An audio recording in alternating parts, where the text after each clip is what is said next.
This is the Better Ottawa Municipal Panel. Today is Friday, the 13th of June. We are here to talk about the last week in Ottawa city politics. My name is Neil Saravanamutu. As always, I'm joined by Joanne Chianello and John Willing. Hello to you both. Hello, Happy hello. Friday the 13th. Indeed. You know what? It's Friday the 13th. Let's get straight into our discussion here. And we're going to start with battery energy storage system. So, Council gave municipal approval of a new site for a battery energy storage system in West Carleton March. That is Clark Kelly's ward. Now, rural councillors had considered this at committee the week before, and there was about a 10-hour meeting, a huge number of delegations, people concerned about this proposal. And at that committee, all four councillors voted against the proposal. Basically, they said that they were in agreement with the proposal, but didn't like the location. That was it. And then furthermore, that there was insufficient consultation. So, Joanne, first question to you. Do you think that there was a legitimate argument was made that yes to the technology, no to the location, or is that just NIMBYism? Yeah, I don't know. I'm of two minds. I mean, on the one hand, you look at the Stop This Best coming to South March. There's a website of a certain group, and it has a certain NIMBY-ish quality to it. You can't deny it. And you heard people like Councillor Kitts, Councillor Luloff, even Councillor Clark Kelly, who that's his ward, and a lot of people are against it there. He said, we're not against this technology. And in fact, he pointed to some smaller ones that were approved in his ward. But this is like Ottawa's first really big industrial battery storage. And for people who don't know what that is, it's basically a giant lithium battery, which in the past have had some fire hazard issues. That's better now, that technology, but still there are concerns. It's the first time it's going anywhere. And everybody agrees that we need them because, of course, it stores electricity in the off hours that it puts back on the grid when we need it. And as we electrify society, we need places to store electricity, particularly coming from sustainable sources. So that part's all good, but I don't know of any neighborhood that would roll out the red carpet for this giant thing, right? And so I'm not surprised by the response, to be honest. And the company Evolution, they are a Brookfield company, did not help themselves. The first time they picked a site that was not that great, they really screwed up the consultation, and they have admitted that, and they're trying to make up for it, but kind of poisoned the well, if you know what I mean. Yeah. And then on top of that, you have the province that, as usual, is screwing over municipalities. Because what was being talked about at this committee, it's not exactly an approval. It's something called a municipal support resolution. And it basically is saying, like, the IESO, which is one of the many energy agencies of the province, says, yeah, we need these batteries because we need to really increase capacity of electricity in Ontario. And we need to put them places.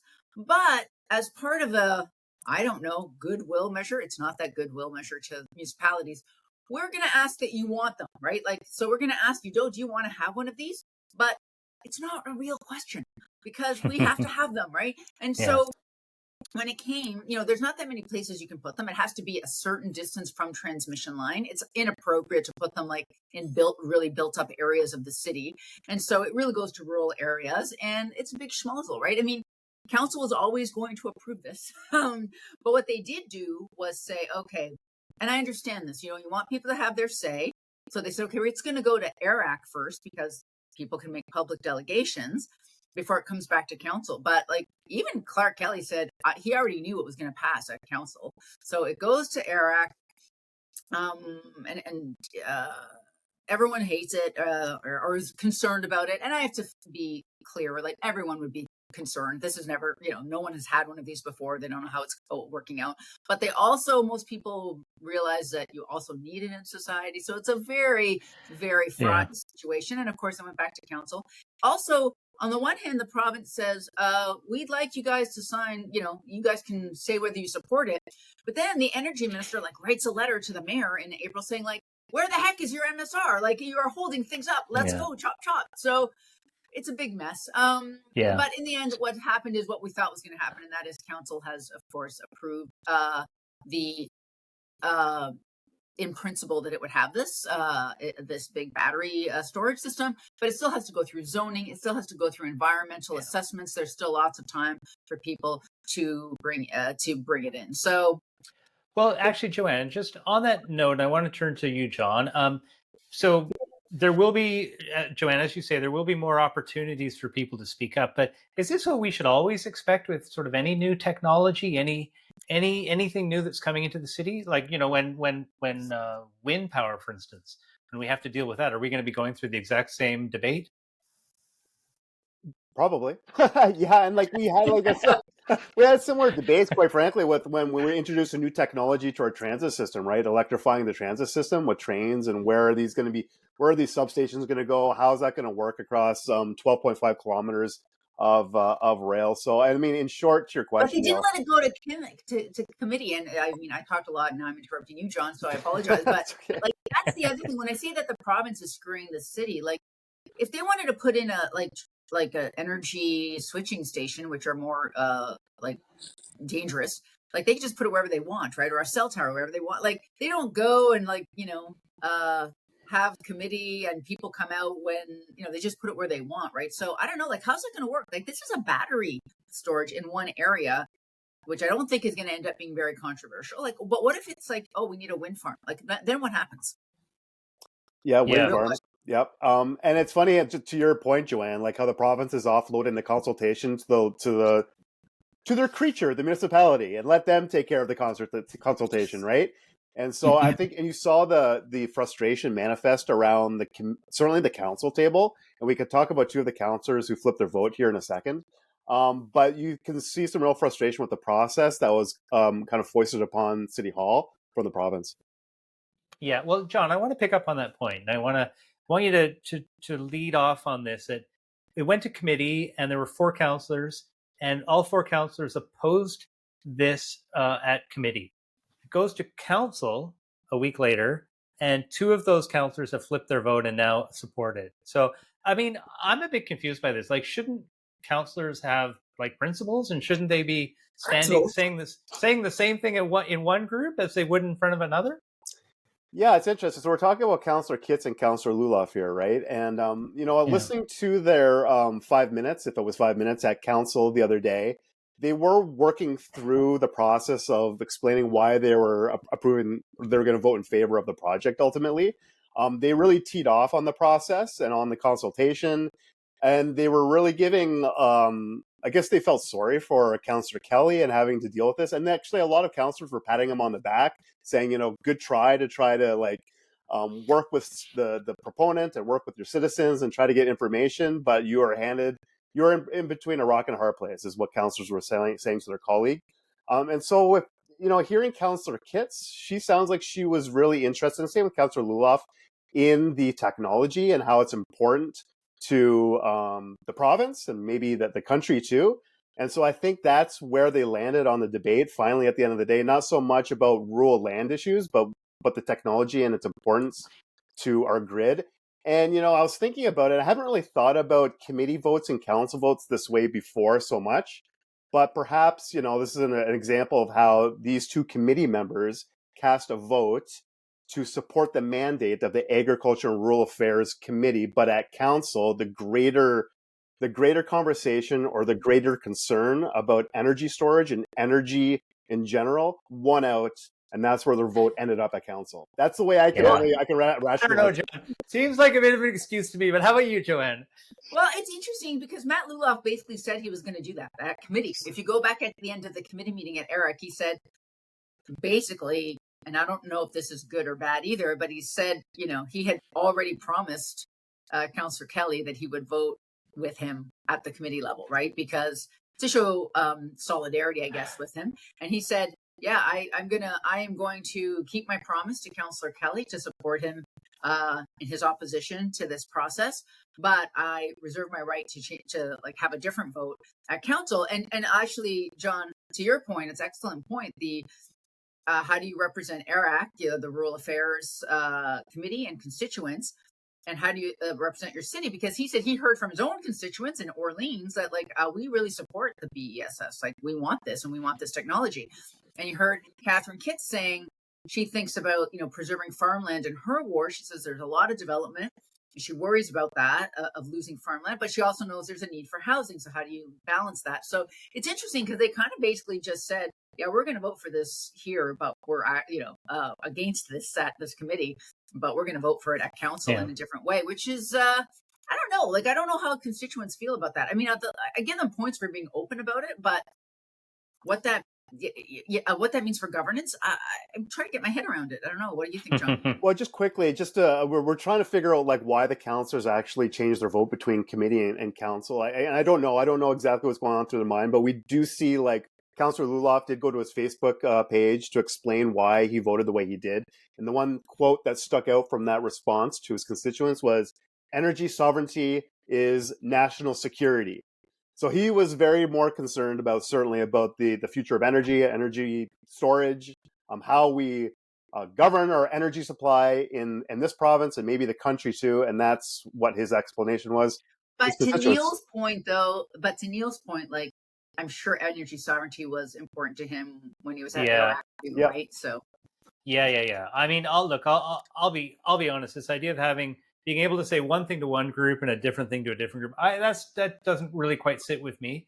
But I have to say that I think it's important that we should actually emphasize that I think we're all extremely sympathetic to the residents of West Carleton that have, essentially been told to take this new technology and figure it out and hope for the best, right?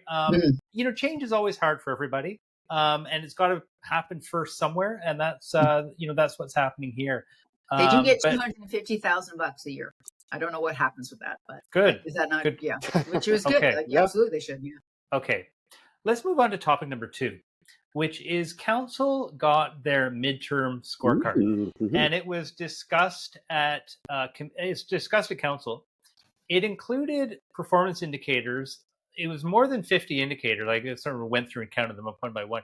In fact, I think it was actually 67 strategic priorities that this council had. Yeah. So it's ridiculous. So, Joanne, why don't you start us off on this? Yeah. I wrote this down.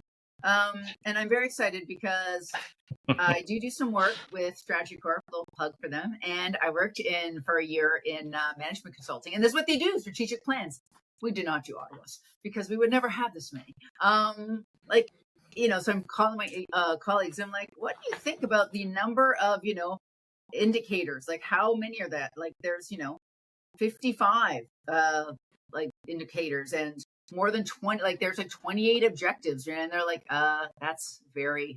It's very broad. It's like, and I remember when the strategic plan was created, I talked to some counselors on background, so I was kind of interested in this. Now that I do a little bit of consulting, and they're like, well, everyone just put everything in there, right? And the problem with that is it's not that you don't think everything's important, but what story does this report tell? Yeah. I don't know. Nothing. Like, I have no idea, right? So, like, I was looking at something, so I'm looking over beyond you guys because I have my notes on my giant screen over here.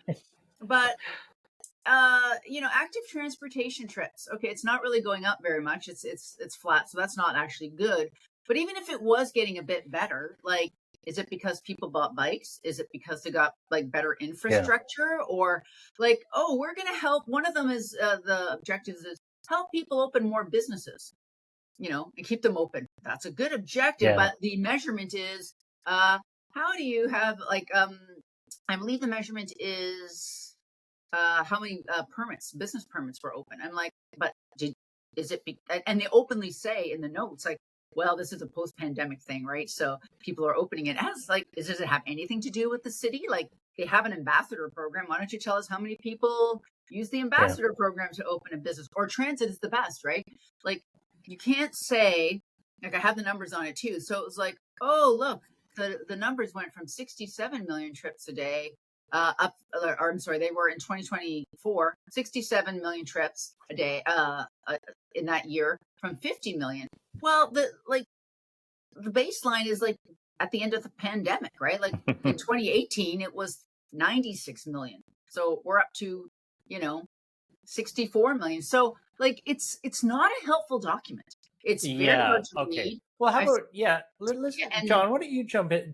Let's let John jump in on this, because in fact, I'm going to ask you both to provide your own assessment of the Oh, I hate that. of this council and the first two terms. But John, in terms of the document itself and the approach, what's your take on that? Well, it all starts at the top of the term and when council sets out their priorities for the term. And that's what this document is measuring their performance against. So if we want to change like what we're measuring our performance against, then you start there at the beginning of the term. But to Joanne's point, like all councillors have all these like ideas about, oh, we should put this in. And you can say to your constituents, look what I got into our term of priorities for the term. Yeah, and very, we're your gonna constituents are very excited about that. Yeah. Yeah, well, I mean, maybe they might have done something in their campaign though that they want to get emphasis or like reflected in the priorities, and so that's where you could get all these little priorities put into this document. But when you look at the document overall, I mean, if council's measuring itself up against the metrics, it looks okay, I guess. But there's so much there, as you said. Okay, Yeah. I'm going to jump in here. Yeah, and the reason is, like, you want to get into the weeds on this stuff because then people, like, it's one of those things you can use statistics for anything. I think Neil, you and I were talking about it before, like the mayor's newsletter is like, oh, we're moving towards our targets on, I don't know, 87% of the target. No, 97%. 97, okay. And in what way, what does that even mean? Because it's not meaningful. And so I do like to talk about the details, because then you have to say, like, what are you talking about? What targets? What do you mean? Because people want to make it sound like they're doing such a great job. And, nobody can understand that document. I'm sorry, but I've seen other ones where they have like a dashboard and in fact, I wanted to shout out to Lane Johnson, who had a direction to staff to say, kind of this, but much nicer. She says things in a much nicer way than I do usually. And she said, like, what is the significance of this movement? Like, not just like, oh, it's a little bit, it's moving in the right direction, but like apply some kind of statistical analysis to say, like, is this a significant trend line? Is this getting better? And also, I'm sorry, but you have to say, like, is there any, like, tell a bit of a story. Like, what, if there are more businesses opening, show that it was actually the city that did it. So, I don't know. That's a lot. And the thing is that's a lot of work for staff, right? And so, if it's not going to be useful, you know what? Let's make sure that we're doing it properly. Sure, and it's with any report, with any analysis, we can start with data, then we move to information, then we can move to analysis, and then even, God forbid, to wisdom. But this is really back. This is really back at data, right? Like we're barely even into the information part of it. So so thank you, Lane, for Councillor Johnson for suggesting that, and hopefully we will get a better report next time around. So let's change gears a little bit here and say, and Joanne, I'm going to put you on the hot seat first. Oh no! Yeah, if this council is 2 years old, how has it been doing? Like, what if this midterm report were written in a way that was accessible and meaningful? What would it say? Yeah, that's interesting. I mean, I think it's okay. I mean, I was looking at the scoring system, like, what are grades? And I was like, and I really hate doing that. And as a columnist, editors were always pressing me to, like, oh, you should rank the council thing, like, give them grades. I'm like, no, thank you. Yes, please. They would love you. I'd say I'd give it like a C+, right? I mean, which is kind of average, adequate. I believe the U of T scoring, they say a C+ is adequate, and I'm like, it's adequate. Like, I don't think the city is collapsing. It's meeting a lot of basic services. But is it doing it as well as we want? Is it moving forward? Is it improving?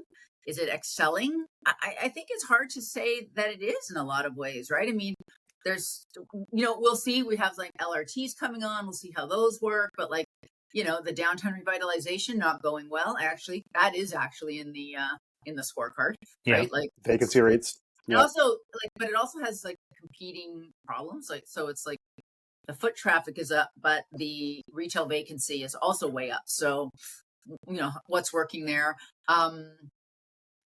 The asset plan, $12 billion shortfall or $11 billion shortfall over 10 years. What is the plan for that? There are more affordable units being built and in the hopper. Now, part of that is because I think this council, and it's a good idea, planned how to spend all of its affordable money over the term at once. So we have some big projects in the hopper, but I don't think anybody would tell you there's enough housing, right? So, starts are not going as well. So again, there's a lot of little details, and I'm not sure how I would measure it all, but I also think it's unambitious, this council. Waiting to see what happens at Lansdowne. I don't know what you think about that, Neil. No, I'm kidding. I know. But that's a controversial plan, and then kind of what else is going on, right? So, yeah. So All right. on that, C+, meandering C+. answer. How about you, John? But just to precis this, I'm with Joanne. I never liked the idea of rank or giving council a report card. The late great Sue Sharing was really good at this, and she did report cards. I didn't like it because I didn't like it doing myself because I didn't know exactly what every councillor was doing. It's impossible to keep up and grade them exactly what they're doing in their wards because you're not there, and so I didn't think it was a fair process for me to do it. But this is more we're talking more as a whole. Yeah, I don't know. It's even that's hard to say. But to your point, Joanne, I think there's some big files that you were waiting to see what happens. Lansdowne is one big one. So it'll be interesting to have this conversation possibly in 2 years from now to see where we land. We might be talking about Taywin again. The asset management plan, which we talked about on the pod, to your point, Joanne, yes. I mean, how are they going to figure out how to pay for this? We're going to find out maybe in the fall. So there's all these things that we don't know where it's going to land. They're kind of up in the air. So if we're going to do a vibe check right now, more or less, I would go I'd go B-. I'll be a little bit more nice to council, B-, but maybe somewhere between the C+ and the B-. I knew this was going to happen. I'd be I'm going to be the middle. John's going to be the nice. That's what we went first, Joanne. I want to know what Neil thinks. Okay, so in preparation for this discussion, I made a few notes.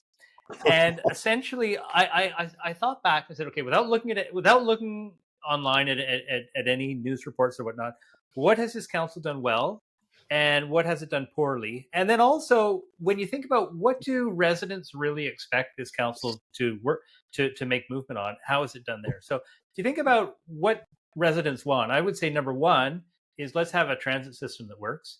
Number two is let's get the homes built. And then number three is improving the workings of City Hall. We all remember the dysfunction of the previous council, and that was certainly a big mandate for this one to just work better together, but also work better with the public. So, if I were to say what does the public want from City Hall, it would be those would be three things that they wanted from this council. So I said, what have we done well? Now, one thing that we did really well was that rural summit. That was a good piece of public engagement. It was a good exercise for that constituency. Another thing that I think we are doing well is in our zoning bylaw putting 4 units as of right. That took a little bit of political courage to do. But I would qualify that by saying that it's one thing to put to put that in, but are the other zoning requirements chipping away at it, so preventing it from actually happening. Enforced now? Not yet, but it shows all signs of coming to life in the future. I thought we did well. I mean, one thing that's important for a lot of residents is keeping taxes low, and in all fairness to the mayor, he has followed through on that. There's a question that you raised, Joanne, about fiscal sustainability and what comes next, and that's a very valid question. But nonetheless, if you ask people, they'll say, I want low taxes, and you've delivered on that. Another thing that we've done very well is this new Anchor program in Centertown Community Health Center, which is alternative community response, the alternative response to policing for calls that deal with mental health issues. That's something that we're piloting, and that's very good. I think we've done well on paramedics. That seems to have been resolved, that we're having much fewer what do they call it? Offload delays. Yeah, we're having fewer offload delays. On the other hand, though, the scorecard has us at 68% of being targets of the most serious calls, and that's up from 62%. Yeah, better. But it's one of those things where everything is relative. Does that give you a lot of confidence that we were getting to 68%? So anyway, sorry to interrupt. Yeah, no, fair enough. I mean, and there might be a bit of a data lag too, right? That some of these new paramedic measures are very new. Then I thought about And then what we've done well, I mean, obviously the LRT2 line opening is good, but I wouldn't say that. I mean, it's still quite a bit behind schedule. So it's great that it's open. Was it particularly well delivered? That's kind of a separate issue. But I want to talk about what we've done poorly. So obviously the sprung structures was a bit of a disaster on many levels. Joanne, to answer your question about Lansdowne, I think that's a file that we are doing very poorly, and that is we're putting our head in the fiscal sand and trying to believe that these fictitious numbers are actually going to play out, and that relates to another thing that we're doing poorly is around our fiscal planning. So this is playing out in real time. We will have in the fall we'll have more of a long-term plan around what happens on the tax side of things. So the jury's still out on it, but we're not making any of the indications that one would certainly say what we saw in Toronto, right, where Mayor Chow came forward and said, "Look, we're in a really bad situation. We're just going to have to increase taxes by, we're going to have to bite the bullet and increase taxes." That's a discussion that we've been unprepared to even have in the city. Public engagement has been very poor, and we saw that with the whole battery energy system debate.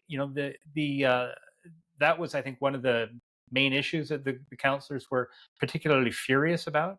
Obviously, we haven't built the homes. Obviously, we haven't fixed the transit system. Obviously, we haven't done anything on downtown revitalization, which is another big priority. So if I take all of that, what we've done well, what we've done poorly, honestly, I'm giving this council a D.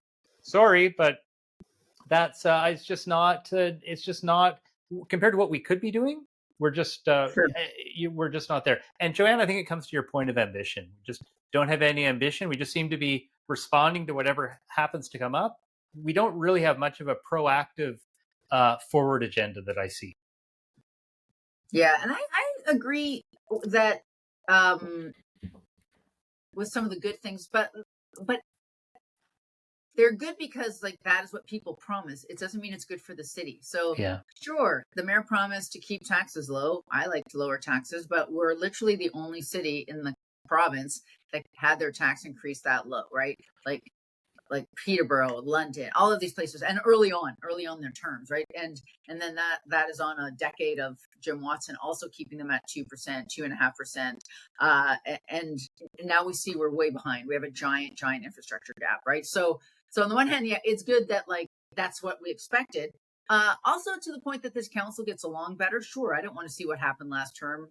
It got to be pretty ugly sometimes, but if you get along and you're doing nothing, what is the point of that? Right? Consensus to do nothing is not really a consensus, and I look back to the garbage debate, where they couldn't get it down to 2 garbage bins. Remember that? And they went to 3, and literally staff said that will make no difference in the amount of garbage that it was collected. And then everyone's like, "Oh, look, we came to a consensus." You're like, a consensus to do nothing. But on the other hand, I also say it's midterm, so we'll see what happens in the next. It's going to be a big year and a half. I think. I do not foresee taxes going up, though, despite the amount of revenue we need, because it's election year next year, and that's not the year you raise taxes significantly. No. Yeah. So. Yeah. John, any last thoughts? Yeah, no. It's on the garbage collection. It sounds like they're collecting less residual waste according to the metrics that were presented to council. So that's good news because of the item limit now. But yeah, I think the next year and a half, the next year, and especially as we move to the next municipal budget, talking about the infrastructure problems and the maintenance and what they're going to do. I still wonder about an infrastructure levy of some kind, which is just part of the taxes. But I mean, they might have to position as such for the citizens, for the taxpayers. So lots to be determined, I think, with this council, especially in the fall. Yeah. I have to say I agree with you both on the garbage point. I'm going to put that on my list here. List of things done poorly. Let's move on to our third topic, which is transit. So we had a transit committee meeting this week. And what's interesting, the reason, it's funny, transit committee, I feel like it's a bit of Groundhog Day every time I watch it, right? It's the same issues that keep coming up. It for 15 years. That's what it's all about. Although it's more friendly. I'm going to miss Naomi Car. she was like, yesterday she was great. She was, or was it Yeah. yesterday? Because she's like, good job. This blah, blah, so-and-so's pregnant. So-and-so passed their bilingualism test. Way to go. And it does seem like she was really good for morale at that department. So it's too bad. I missed Renee, I have to say. Yeah. But yes, all the slides are very similar, I have to confess. Yeah. Now, but the reason I do want to talk about it, even if there's not a whole lot that's necessarily new, is we're actually not going to have another transit committee meeting until September. So we've got 3, which I was a bit surprised by. 3 months of no talk about transit. But so speaking of ambition, but anyway. Yeah. Well, and engagement, ambition, but also engagement, right? There's an opportunity for delegates to come out. But I do want to report on just a couple of highlights, a couple of updates from that Transit Commission. So we already knew that Renee Amilcar, as you mentioned, Joanne, is leading OC Transpo. Renee reported that the weekend of free transit was a big success. Ridership was about 50% higher than it otherwise would have been. So that was good. Number 2, it was reported that Pimisi Station will be open for Canada Day. Yes. Canada Day. You'll remember the controversy last year where people had to walk to the next. Yeah, and rightly so. Yeah, and so they've got that fixed. Great. Good. Sean? No, you have to walk up a hill kind of to get to Lion, I think, right? Was the next what they were recommending people do, which it's great to hear that Pimisi is going to be open for Canada. Yeah. Mm-hmm. We heard that LRT East extension is still on track to open later this year. And 2 trains in 1 year. Two trains in 1 year. Yeah. LRT West, for those at Algonquin College with John, still on track for 2027. Hope the students are still students then, but they're going to be gone. And the last update was around ridership, that over the past 12 months, ridership is up about 5% compared to what it was the previous 12 months. And that amounts to 69 million trips. Now that, to your earlier point, Joanne, that's in comparison to the 2019 levels, which is pre-pandemic. So we're now at 69. Pre-pandemic, we were at in the 90s, right? In the 90s, so we're at 71%. Yeah. So we've returned 71% of the riders. So still quite a bit of work to do there. So those are the updates from the committee. But the other big thing that was talked about, Joanne, and I want to ask you about this, was around new ways to bus. So that's been in operation for about 6 weeks. And this is our first transit committee talking about it. And I have to admit that I had a hard time evaluating how well it's going. I heard one message from staff, and then councillors saying, well, we've heard quite a lot from our constituents. So with new ways to bus, like what's your take on how it's panning out? So, I mean, it's hard to tell. In my neighborhood, we're not that happy because we used to have a 16. I live just west of Chinese Pasture in Kitchissippi Ward, and it was a bus that came through the residential neighborhood. And even though it went through Chinese Pasture, it actually continued downtown. So you could just stay on a bus and get to downtown. It was actually faster than going through the LRT. Now you have a new bus that dumps, that still comes to the same stop, but it dumps you out at Chinese, and you are forced to go downstairs, take the LRT. And actually, it actually takes longer, even though so. But on the other hand, I get why the system has to work that way and why the change was made. It's really hard to tell, and it's so many individual and anecdotal stories. But what we heard at Transit, and thank you, Neil, I know you pointed that out to me, is like OC Transpo has a transit app as part of their trip planning app, and there's a rate my ride feature. So it periodically asks users to see how their ride is going, and they get about 200,000 responses per month, which I think is pretty good, a pretty good sample size. It is, and you can rate your ride as great, good, neutral, not great, or nightmare, which I think shows a bit of humor at OC Trans. So I appreciate that. So what they did was they combined great and good, and they say that that's their happy feeling customer stat. And actually, it was about 90% until actually 89% right before New Ways to Bus was launched. Then it dipped a bit as people were figuring it out and didn't like it. But then at the beginning of June 1st, it was back up to 87%. So just off a little bit of what it was before that. Yeah. So that is one measure. But on the other hand, we don't have the May ridership numbers still, and now we're not going to get them until September here. And also, what are we comparing those May ridership numbers to? Last May? Well, last May, we didn't actually have all the federal, the federal workers didn't all go back to work more frequently until September of last year. So these, you know, with the pandemic stuff, these year-over-year comparisons, they're a little bit meaningless. Also, we heard some counselors say, like, we're hearing a lot of, you know, complaints and stuff back to our into our counselor's office, and so they're waiting now for the fall for OC Transpo to report back on not only the ridership levels, but kind of give a general report on the feedback on a larger scale. So some indications that, you know, some people think they're getting a good ride, but we don't really know what the overall success of that is yet, I would say.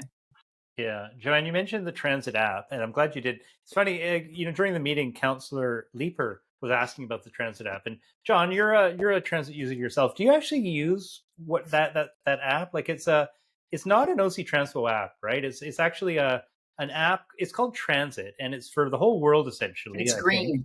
It's green. Yeah. Green. I use it. Yeah.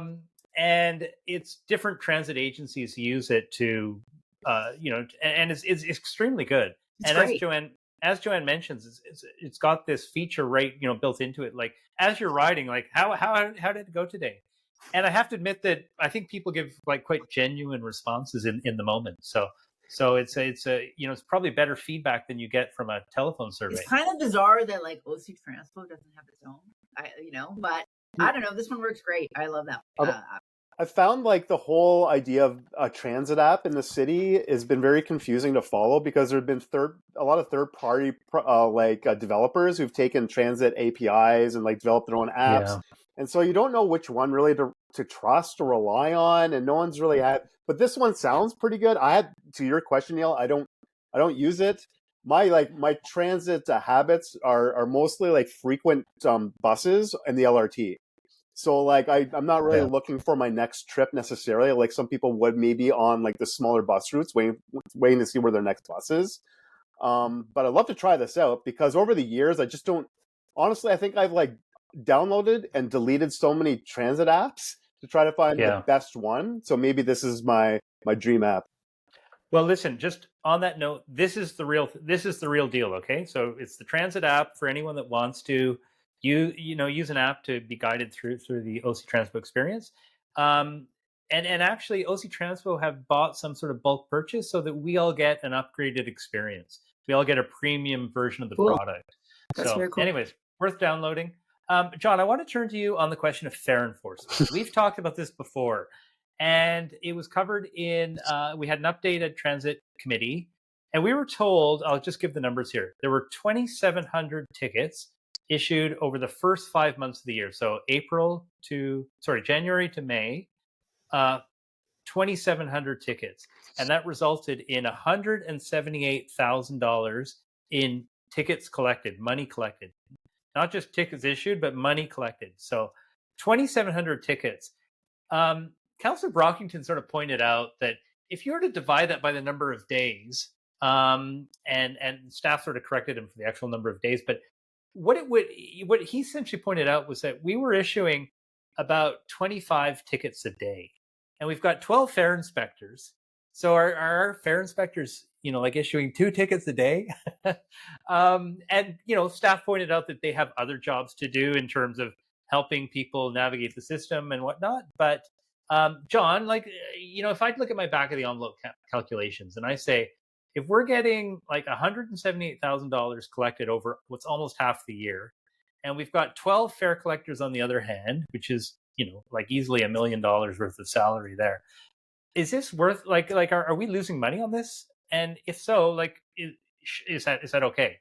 Well, if you look at fare enforcement like a user fee, where like the expense should like pay for like the money it should equal out between the expense and the revenue you bring in. But maybe we shouldn't be looking at it like that. Maybe it's just it's part of our taxes that we want, part of our.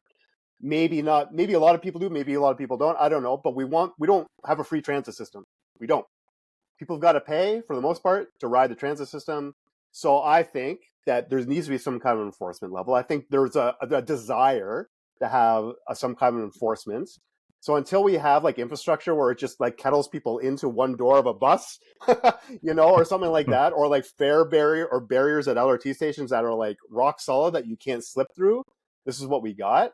But the alternative is not check fare fares, I guess. But I don't know if there's an appetite from the fare-paying public to just let anyone in and not check to see if they paid for the service. Yeah. Okay. So listen, I got a last question on transit for either of you, both of you, if you want, and that's about bus reliability. And we know that reliability, the biggest barrier to reliability is congestion, right? That buses get stuck in traffic. And so a couple of councillors raised this about the need to prioritize transit investments in our transportation master plan, which is coming up this year. So that would mean, there's times when you can do transit priority measures that are standalone and they don't impact anyone. But a lot of the time, this is going to impact cars on the road, right? Is this council prepared to put transit ahead of drivers? What do you think? Yeah, I don't know. I mean, and I have to confess, I have not done a deep dive into the TMP, but they're going to have to. Like, there's not any more room to grow. I live in Mississippi. Everyone's always complaining about Parkdale Avenue, right? And it is a failed street. It's like way over capacity. There's nothing to do with that. There's nowhere to go. They cannot expand these roads, and we're not talk about our asset infrastructure gap. Expanding roads, number one, we've known since the 1940s, we expand them, they just fill up some more. And so I think they're going to have to do that. It'll be interesting to see. I mean, certainly in the rural areas, it is harder because you're just not actually going to provide service to those people. They're not going to have the transit service that they need, the level they need to do without a car most of the time. So that's not going to work there. But for sure in the routes where we also, why did we put on LRT? Why are we funding transit if we are not trying to get people on it? On the other hand, we need to make it pleasant to ride and convenient to ride. We can't have it just because it's it's good for us, we should take transit. No, we have to build it and provide a service at a level that makes people want to take it. But I think we're getting to the point, and I think people are understanding that more and more, that you can't just keep expanding systems to have cars, that you're going to have to put it on, you have to put buses on it, especially the electric buses, which are, we saw a slide actually at Transit yesterday that we're going to have all 350 electric buses by, I think, 2027. So better for the environment. And we just can't fit, we just can't all drive around. We're not going to fit on cars. And the answer is not a tunnel under the 401 situation, right? That's not on. That is an enormous amount of money. And it gives you a bit of capacity for about 6 months, and then you're back to where you started. So yeah, will they? I don't know. We'll see. But I think that understanding is coming around more and more, that you have to actually move people around on transit and in mass transit systems, and also but make it good so people actually want to take it. John? That's my hopeful answer. Yeah, it's hard to change an existing street, especially the historic ones, for example, in Old Ottawa. I know a lot of talk right now is on Bank Street and what to do about Bank Street and get more transit moving quicker down Bank Street, because it's traffic jam, I guess, with cars in transit. Okay, I rescind my older order. I rescind my older answer. Maybe a tunnel, maybe a tunnel under. Well, and I don't know. I drive on, so Baseline's interesting. I drive Baseline a lot, coming home from the college and to the college, and that's one road that's going to hopefully change with a bus rapid transit redesign. And that might be projects like that might be the eye opener for the public, saying, wow, that's really great. We can get to places where we need to go quicker out of traffic. And so, with new roads that we are building, when we are building them, that hopefully the city is taking into consideration bus only lanes. But within the existing road network, it's a tough sell. And so, but with projects like Baseline, hopefully that will give people food for thought about the future of transportation in the city. Yeah. You know what that means? Time for the lightning round. That's right. Okay, or the muffins are ready. One of those. Yeah. We got time for one question for each of you. And John, I'm going to start with you. We had quite a lot of feedback on the last episode where we talked about alcohol in parks, and we had a couple of listeners write in to say that the approach sounds a lot like sort of very nanny state, right? That can we. If we allow drinking in parks, is that, I saw one comment elsewhere that said, aren't there enough drugs in parks already? And there's a lot of that sort of attitude, right? So So, and that seems to be almost the approach, like the assumption that we're taking going into this. So, are we being overly cautious on this, or like is in fact to take this kind of low risk approach where councillors get to nominate parks, and only certain parks get used? Maybe is that okay for a pilot project? What's your take on this? I 1 minute to you, John. I don't mind it. I don't mind it. I mean, like I think we said in the last pod, we're doing pilot projects all the time. So why not this? Adding more, places to drink booze in public. Is it nanny state? I always go back to, look, I mean, go to the park that you want to and drink. Just don't make it like obvious, right? Yeah. By the way, I thought we were going to do the pod in a park over a pint. Like, what are we doing here? Yeah, well, so you know what? Actually, we'll see. Some of our parks in Kitchissippi might be are I think being considered. So we'll see what gets in, and then maybe our summer podcast we do it in a park. Yeah, one of the drinking parks. I just hope people see if it's gone to rack and ruin. I hope people don't I go back to yes, nanny state. I guess we can just open the doors, but I just hope people don't ruin it for everyone else who wants to drink in the park. That's all. Yeah, exactly. Okay, Joanne. We had a comment from a listener, Neil Thompson, about the infrastructure gap. And his comment was that, okay, that $11 billion number you referenced earlier. And Neil's quote was, "This is a federal and provincial problem." So I had a follow-up discussion with Neil, and he pointed out to me that a lot of the municipal infrastructure that was built, say, pre-1980, was actually done with a very significant investment from federal and provincial governments. And, so a bit of history, I have to admit, I wasn't all that aware of myself.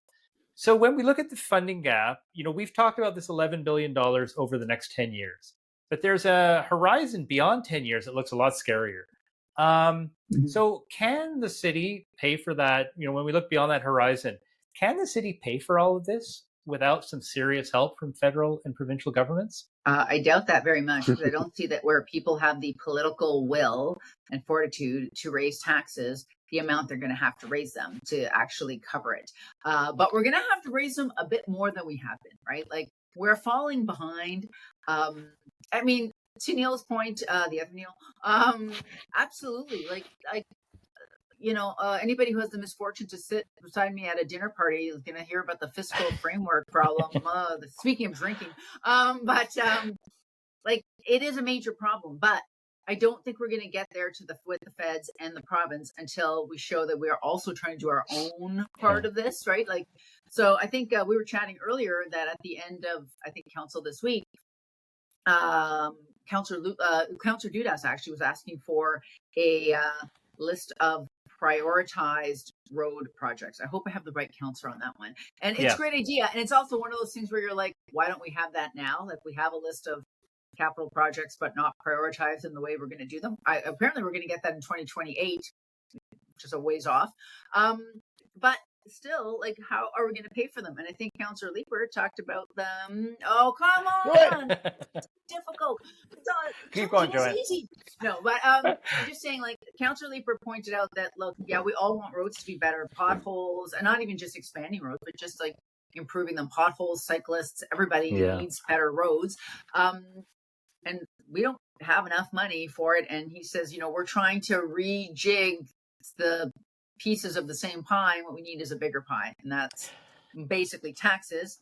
And immediately Councillor Matt Luloff's I just want people to remember who pays for that pie. We all love pie, but someone has to pay for the pie. Yeah. But the fact is, we all want magic money to fix everything, and there is no magic money. Municipalities have very few levers for raising money, and they are taxes and they are fees, and that is it. So where are we going to get this money to do all this stuff? Not to, I don't know, because it's going to be taxes, or we're going to get nothing. And I do think that when we go to the province and feds say you have to help us, I think we have to show that we're doing what we can. Yeah, good point. Okay, let's end it there. So that's it for the municipal panel for this week. I want to thank Joanne and John.